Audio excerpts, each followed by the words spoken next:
I speak in the name of one God, lover, beloved, and love overflowing. Amen. Please be seated.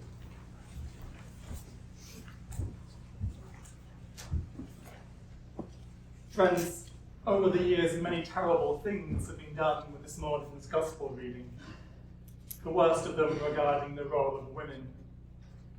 Indeed, I can guarantee you that there are thousands of sermons being preached this morning around the world that are using this story to suggest that women should either be sitting at the feet of men and listening or getting busy in the kitchen. Indeed, I'm sure that misogyny has a lot to do with even the way that this short story from Luke's Gospel is translated. Because our translations seem to somehow skip over the fact that sitting at somebody's feet is a Greek idiom for being a disciple of that person. And a better translation in English might be that a woman named Martha welcomed Jesus into her home, and she had a sister named Mary, who was also a disciple of the Lord's. And then we have this next line, that Martha was distracted by her many tasks.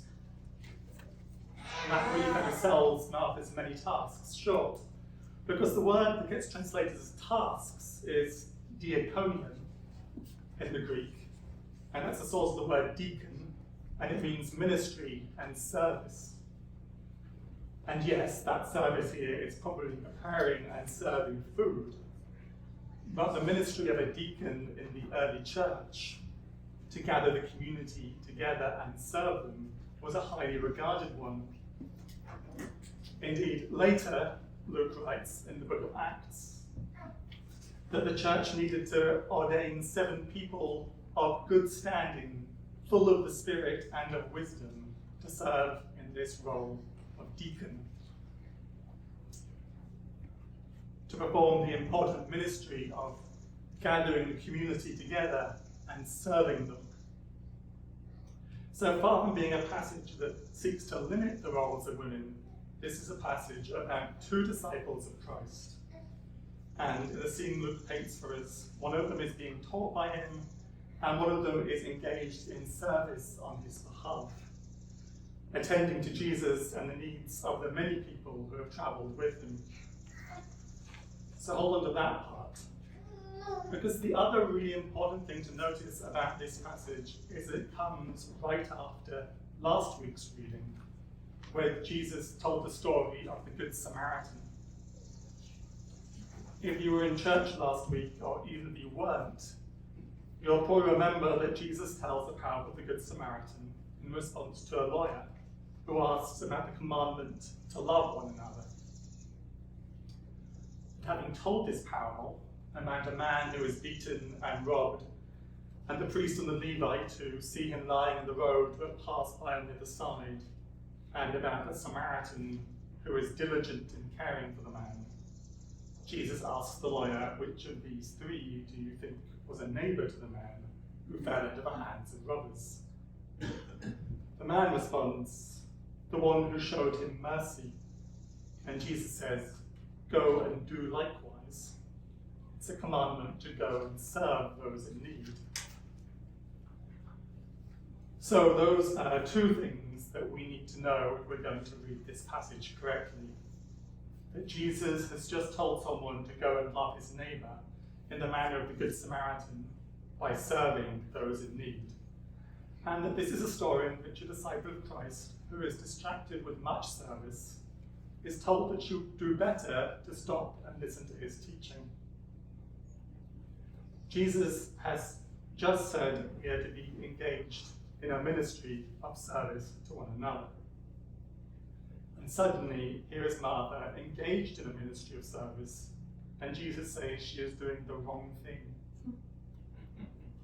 So what is Martha doing wrong? Let's look at the reading again. Martha is a disciple of Jesus. Jesus comes into the village and she welcomes him into her home.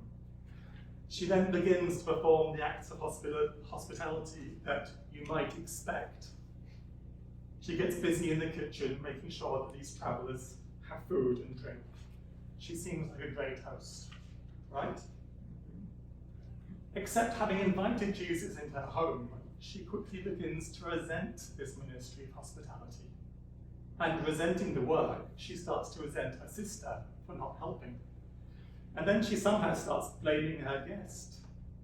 Lord, do you not care that my sister has left me to perform this ministry by myself? So this dinner party is suddenly getting kind of awkward.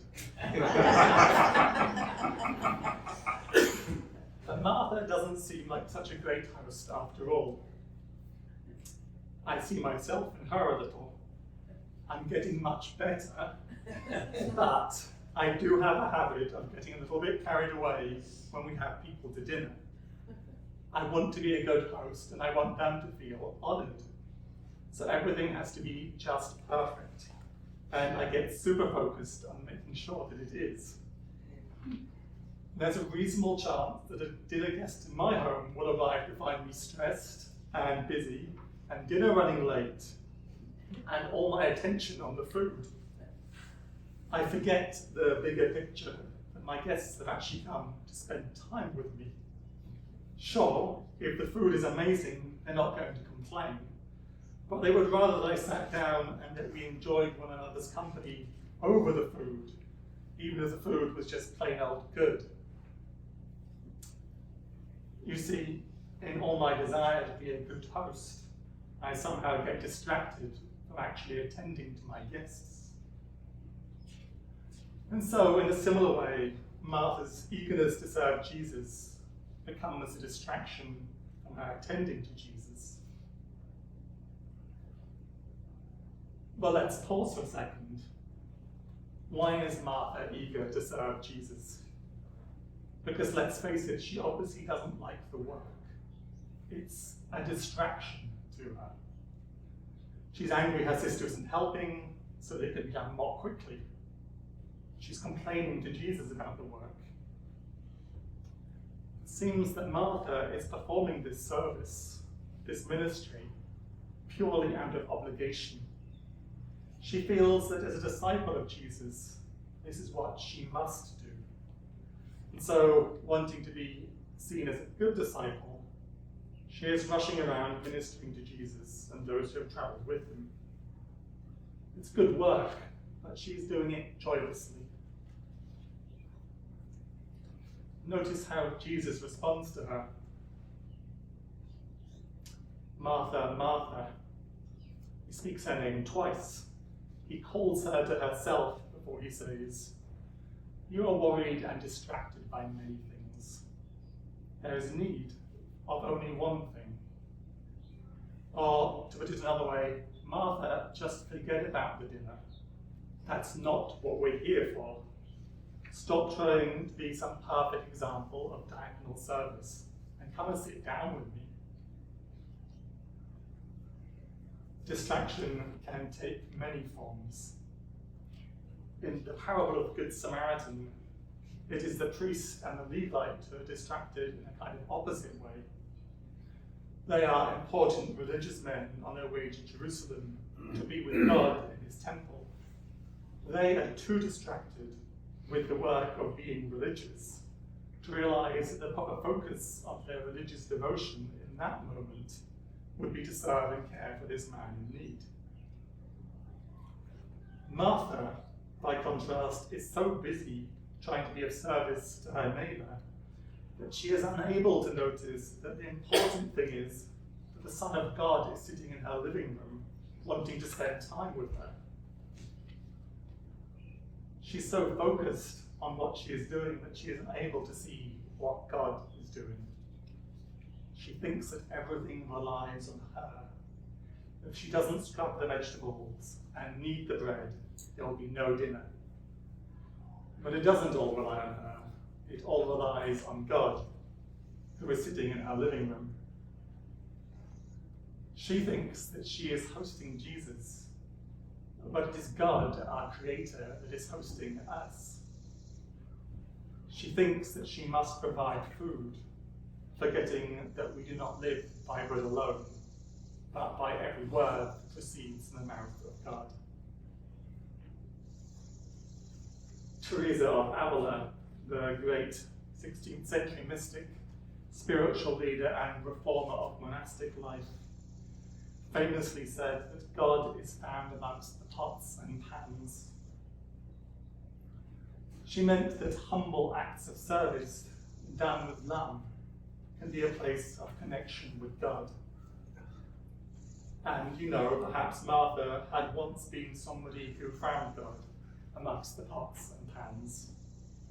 But it is evident that is not where she is finding God at the moment. He's in her living room.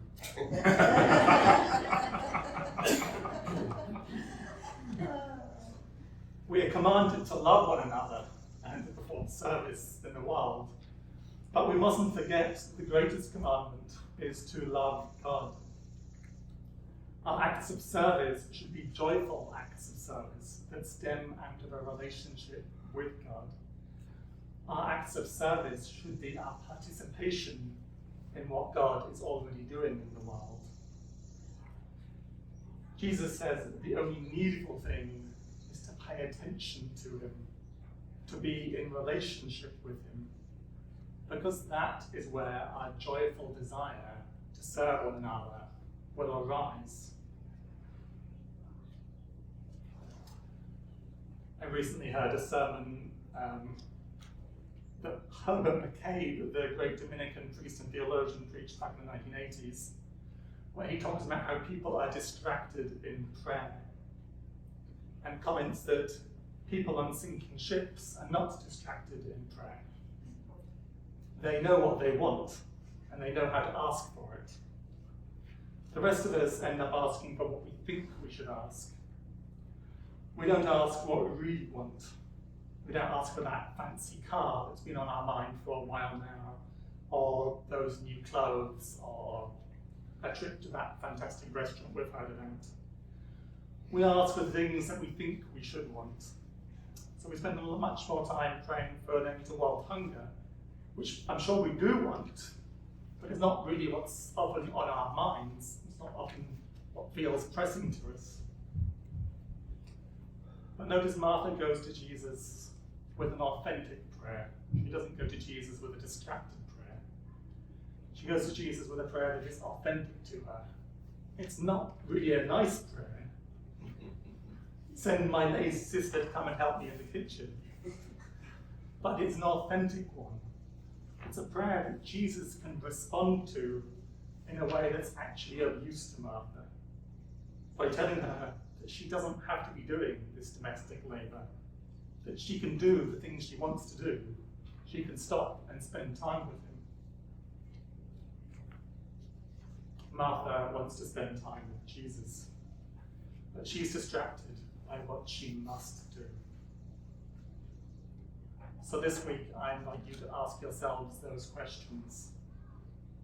What is it you want most? And what's distracting you from that? And I invite you to take those things to God in prayer, and to be open to God's response, and to be open to transformation. I speak in the name of one God, Father, Son, and Holy Spirit. Amen.